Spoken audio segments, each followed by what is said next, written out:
Let me ask you, the viewer, a question. What kind of killers scare you the most? What kind of murderer spooks you to your core? Is it the mentally damaged? Individuals of our society who are either born or molded into tormented souls itching to spill human blood? Or perhaps the supernatural, beings that exist outside our mundane perception of the real determined to kill for some demonic or nefarious motive? Wanna hear mine? The scariest killers to me are the unrelentless. Unstoppable killing machines capable of surviving and or overcoming any and all obstacles in the way of one thing. You. Nothing encapsulates this terror more than James Cameron's The Terminator. All of you watching may be familiar with the Terminator franchise, but before all of the sequels, comic books, and video games, there was only a singular horror movie that almost never saw the light of day. An up-and-coming director by the name of James Cameron had a fever dream during his stay at Rome. He dreamt of a metallic torso equipped with knives crawling away from an explosion. Inspired by this bizarre dream, he began work drafting a script around the concept. While doing so, he had the assistance of a few friends, but was mostly doubted by his agents and fellow studio heads about the nature of the film. Even leading star Arnold Schwarzenegger perceived the film as just another forgettable B-movie that he was almost ashamed of starring in. The producers of the film, Orion Pictures, was also preparing for a disaster. That was until the world saw James Cameron's full vision on October 26, 1984. The Terminator was an instant success, raking in millions of dollars and skyrocketing both Cameron and Arnold's careers substantially. Nowadays, it sits as a widely regarded cult classic. When my introduction to the Terminator series was seeing Terminator 2 on DVD, I would later go on to watch the original movie with my dad, and ever since I have been a big fan of Terminator. It is my pleasure today to go back and talk about the movie that started it all. What's up everyone, the Sonic Fan here, and today I'm going to be reviewing 1984's The Terminator. The main premise of the film is relatively simple enough. In the year 2029, our machines have taken over and are on the cusp of wiping humanity out. But after the resistance of survivors, led by John Connor, pushed the machines back, the robots send one of their own back in time to kill John's mother, Sarah Connor, in order to prevent his birth. The resistance sends a man by the name of Kyle Reese to protect Sarah from termination, and thus the race is on to not only try and outrun the Terminator, but to also find some way to stop a seemingly unstoppable machine. It's here where we get into the flawless execution of the horror present in the film. You see, not a lot of information is given to the audience at first, so with the exception of a few scenes revolved around the Terminator and Kyle, we mostly view the film through the lens of Sarah Connor in its first 30 minutes. While you are given scenes that showcase the brutal nature of this android, it's not until later where it's fully explained what it is. So all we know at first is this big, murderous monster is on the hunt for our unaware, high-spirited lead girl, Sarah. But as other people named Sarah Connor fall victim to this machine and it begins closing in on Sarah, who's increasingly becoming aware that something is horribly wrong, the suspense reaches its absolute peak. Eventually, Sarah's life is saved by our other protagonist, Kyle, and the full picture is given to her, and by extension, us. The mystery surrounding this android's true nature and its goal is executed perfectly, and the suspense building up to it in Sarah's first encounter has always been one of my favorite aspects of the movie.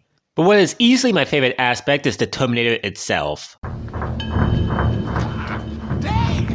It's explained later by Kyle the full extent of what we're dealing with. A T-800, a Terminator infiltrator unit that looks, smells, sounds, and behaves like a human. But underneath its false flesh lies a metallic skeleton that fully embodies the cold, brutal, and most of all, inhuman nature of the Terminator. It is insane how well directed and portrayed its scenes are. While blending in with the environment, the Terminator acts super wooden and awkward due to it lacking the charisma, energy, and emotion that comes with being human. But when no one is around and it has a mission to complete, it makes a complete 180, dropping whatever attempt it had of keeping its cover and going full killer machine mode, brutalizing and massacring all who gets in its way. I'll be back.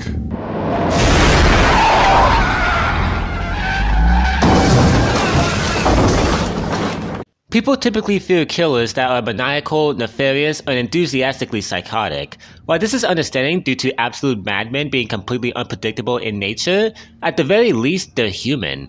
They're vulnerable to the same weaknesses we are, they can feel emotions that can as such be exploited. Hell, it might even be possible to reason with them.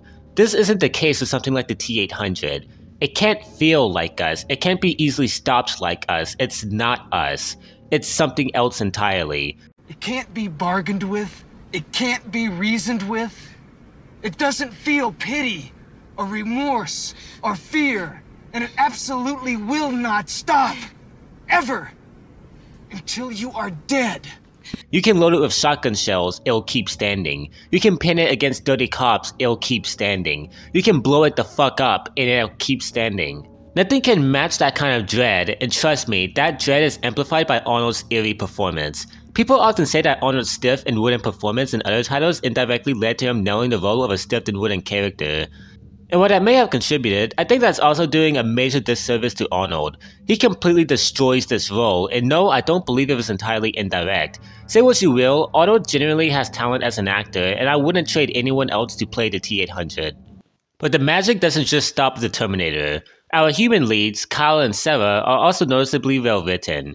We'll start with Sarah, played by Linda Hamilton. She starts out as a mundane, happy-go-lucky young woman who is then thrust into a horrifying situation told by Kyle that she would not only birth the future leader of the Resistance, but is known to be a strong, brave, and fierce leader.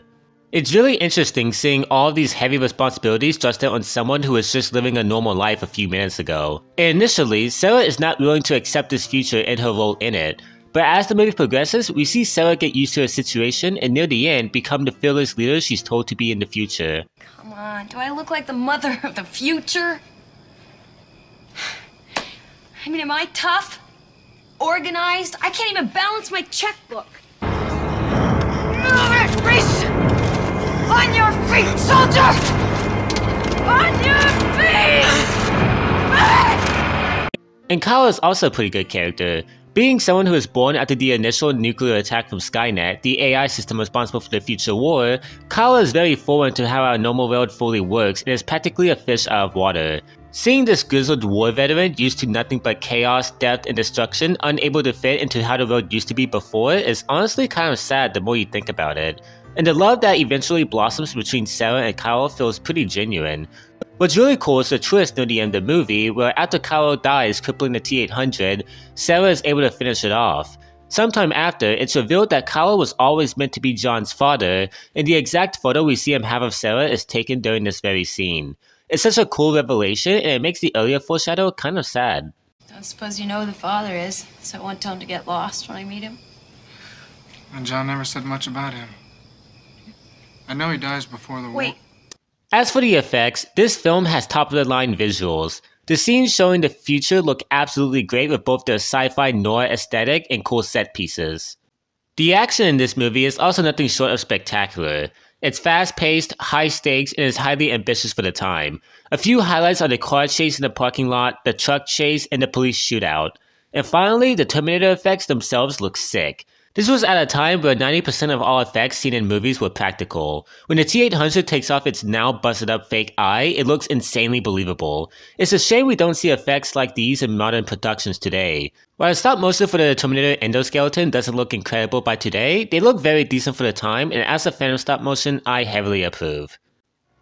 In conclusion, The Terminator is a phenomenal movie, and one that should rightfully not be forgotten anytime soon. The performances are all perfect. The story has a simple but imaginative premise with great execution, the effects look great for the time, and the pure horror that comes with the concept of an unstoppable stalker is unlike anything I've ever seen. The Terminator is a wonderful film that will forever go down in history for its unique terror. But what about you guys? What do you guys think of The Terminator if you've seen it? Let me know in the comments. If you haven't had a chance to see this film, it's actually available right now on YouTube for free, so go watch it. I hope you guys have enjoyed this video. If you have, then please like, subscribe, and as always, I will see you guys next time. Peace out.